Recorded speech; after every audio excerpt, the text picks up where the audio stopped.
અરે મહારાજા, જો ખેડૂતભાઈ સાચું ને સત્ય કહે તો આપણે દુઃખ તો નહીં લાગે ને?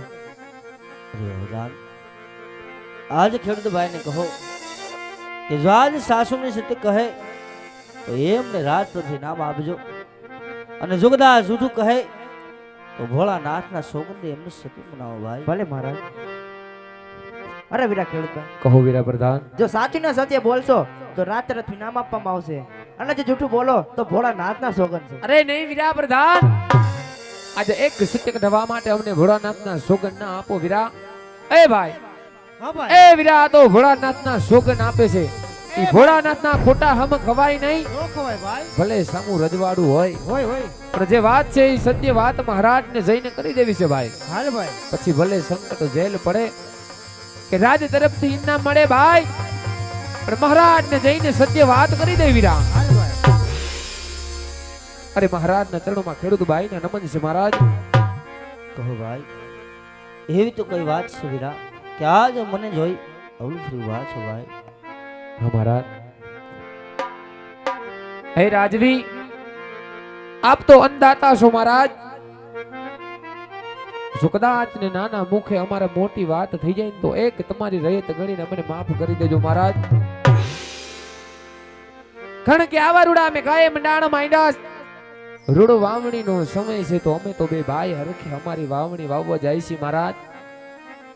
પણ આજ તમને જોઈને અવડું ફરીને ઉભા હતા એમનું કારણ તો એટલું છે મહારાજ કે આજ અમે નહીં પણ આપણા પ્રોગ્રગણની રયત અરસ પરસ મહારાજ એવી વાતો કરે છે કે રાજા અજમલ પાપી બેટે વાંજિયા છે મહારાજ. અને જો વાંજિયાના સુકને લઈને વાવણી વાવવા જાય ને મહારાજ તો કાલ હવારે અમારો એક વાવેલો કણ ના ઉગે મહારાજ, એક વાવેલો કણ ના ઉગે. આજ એટલા માટે અમે બે ભાઈ અવડું ફરીને ઉભા હતા મહારાજ. અરે હે વીરા ખેડૂત ભાઈ, કોણ કહે છે કે બુગરના રાજવી અજમલ આજ પાપી પેટે વાંજ્યા છે ભાઈ? અરે ને વીરા, એમની ને આપને કેવી વાત જૂઠી છે ભાઈ. સતી વાતની આપને જાણ નથી, માટે આજ હું કહું અને તમે પણ સાંભળજો ભાઈ. કહો મહારાજ, એ સત્ય વાતની અમને જાણ કરો મહારાજ.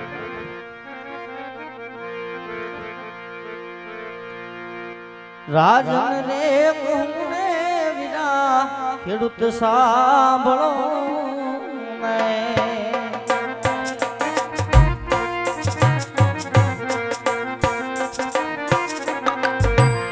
એ રાજન એ કહું ને વીરા ખેડૂત સાંભળો ને.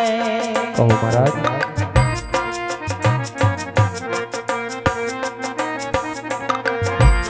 એ કરું માર સાચા નંદા તેરી વાત.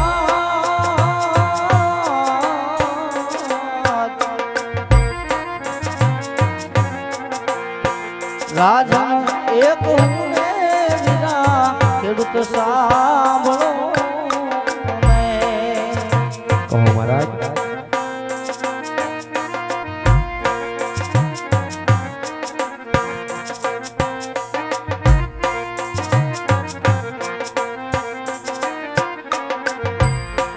લાસા ને લખમાં આવી મારે લાડકી રે.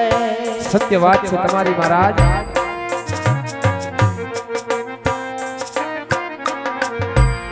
એ લાસા ને લખમાં આવી મારે લાડકી રે.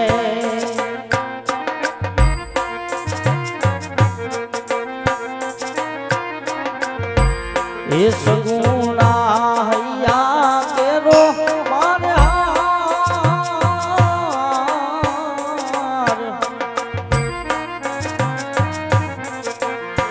તણ દીકરીયું રમે વીરા રાજમાં રે.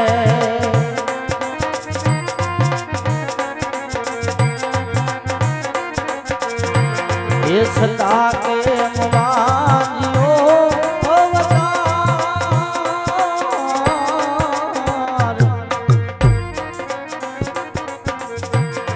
રાજન એક વીરા ખેડૂત સાંભળો ને. રાજન એક વીરા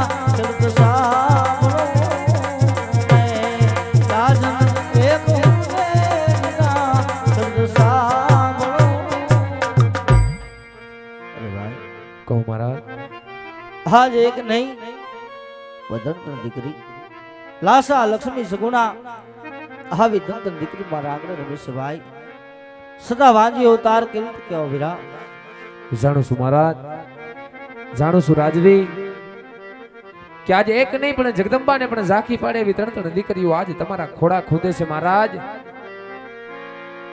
પણ મહારાજ દીકરી તો એક પારકા ઘરની આસ કહેવાય મહારાજ. દીકરી તો એક ચકલી માફક કહેવાય જેને આજે પાખું આવે ને કાલ સૌના સાસરે ઉડી જાય મહારાજ. મહારાજ દીકરીએ કોઈના રાજ રહ્યા નથી. જો તમારે એક બાડો બોબડો લૂલો લંગડો એ મહારાજ જો એક પુત્ર હોત ને તો આજ તમે ગયા પછી આપણા પ્રોકણગઢની રયતને સંભાળત મહારાજ. નહીતર એક દિવસે ઈ આપણા પ્રોકણગઢને સવા મણના તાળા લાગી જાય મહારાજ. સવા મણના તાળા લાગી જાય મહારાજ. વાત જરાક વિચારીને કરજો, તમે વાત જરાક વિચારજો મહારાજ. હા બેટું ભાઈ આપને કેવી વાત સત્ય લાગે છે વીરા, કારણ કે આજ દીકરી રાજ કોઈના રહ્યા નથી અને મારા પણ નોરી માટે હે ભાઈ જો આજ મારા મુખ જો હાથે વળા સુખ દદાય ને વીરા તો કાલ સવારના સુનણ ઉગરા સવળા સુકન લઈ તમે તમારી વાવણી વાવા જાજો, રાજમાં આવી તમારું ઇનામ પણ લઈ જાજો ભાઈ. ભલે મહારાજ, જેવી તમારી આજ્ઞા મહારાજ. જે થાવ રાજા અજમલ તમારો જે થાવ. એ ભાઈ હા ભાઈ આજે મહારાજની આજ્ઞાને અનુસાર ઈ સવડા સુકનિયા લેવા જાવું છે ભાઈ. જાવું ભાઈ. ઈ સવડા સુકનિયા લઈને પછી વાવણી કરવા જાય. ભલે ભાઈ. તો હાલ વીરા હાલ ઈ સવડા સુકન લેવા જાય ભાઈ. હાલ ભાઈ.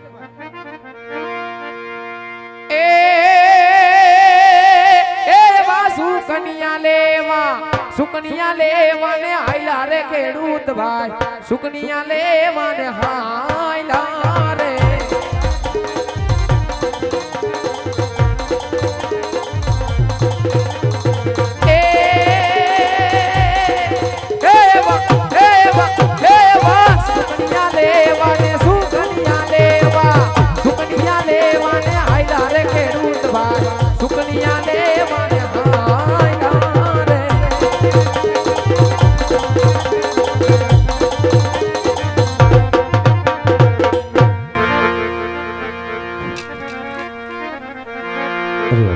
કહો મહારાજ. હાજ આવી રીત માન સન્માન મૂકી હાજ મેલાટેના બોલી રહી છે માટે રાજમાંથી તમારા રાજમાતાને બોલાવો. ભલે મહારાજ. હે આજે પરધાન બોલાવે રાજમાતા આવજો રે.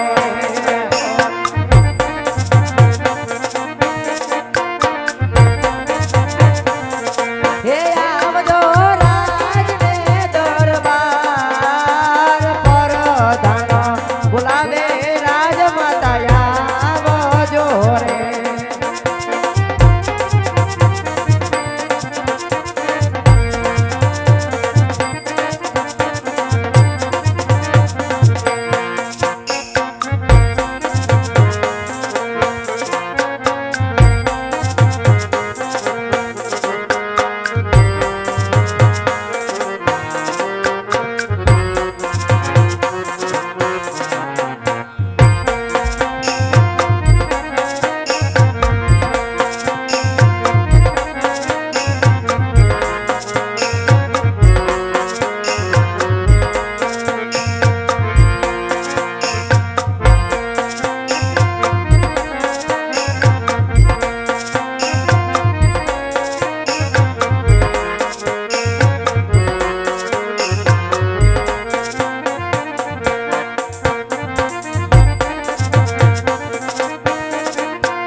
હા વીર પ્રધાન, કોઈ દિવસનો સમયને પ્રભાતનો ભોર થવા માંડ્યો છે. દાદા સૂરજ પણ કોર કાઢી ચૂક્યા છે. કોઈ દિવસનો સમયનો પ્રભાતના ભોરના સમયને તો દરબારગઢની અંદર મેળવવાની યાદ કરવાના કારણ શું હોય માધવ? કારણ શું હોય? કામ તો આપણે મારા હાથને પડ્યા. ઘણું સારું વીરા. પહેલા તો તમારા વાણલા લઈ તમને જાજી ખમાવું કહું છું. જુગ જુગ જીવો મારા બાંધવ, જુગ જુગ જીવો. ઓહો, કોઈ દિવસ મારા નાથના મુખ દાસ હોતા નથી, પણ આજ કક્ષની અંદર આવતાની સાથે મારા રાજનના મુખ આટલા કેમ ઉદાસ છે? આટલા તો કેને કડવા વેણ કીધા છે, કેને કપરા વેણ કીધા છે, જેના લીધે આજ મારા રાજવીના દલ્દ બાણા છે. પણ રાજવી તો રથના રખોપા કરીને રૈતની સંભાળ લેવા ગયા હતા નગરની અંદર પ્રથમતા જ જય મહાડ મહિનાની એલી ભર હે એમના આંખની અંદરથી આહુડા પડ્યા જાય છે. કદાચ મારાથી તો કોઈ અપરાધ થઈ નહીં ગયો હોય ને, કદાચ મારા સ્વામીના દલ મારાથી તો દુભાવાઈ નહીં ગયા હોય ને, જેના લીધે એના રાણીના મુખ જવા પણ રાજવી રાજી નથી. તલાવ સણે વદન કરું, હયાની વાત પૂછું. રાજવી રીજે તો દલડાની વાતો જણાવે, પિતરના ભેદ ઉકેલી એની રાણીને સમજાવે. તો લાવ ધીમા ધીમા દ્રડગલા એના શરણ તરફ માંડો. આજે સતી રે આવીને રાયના શરણે નામે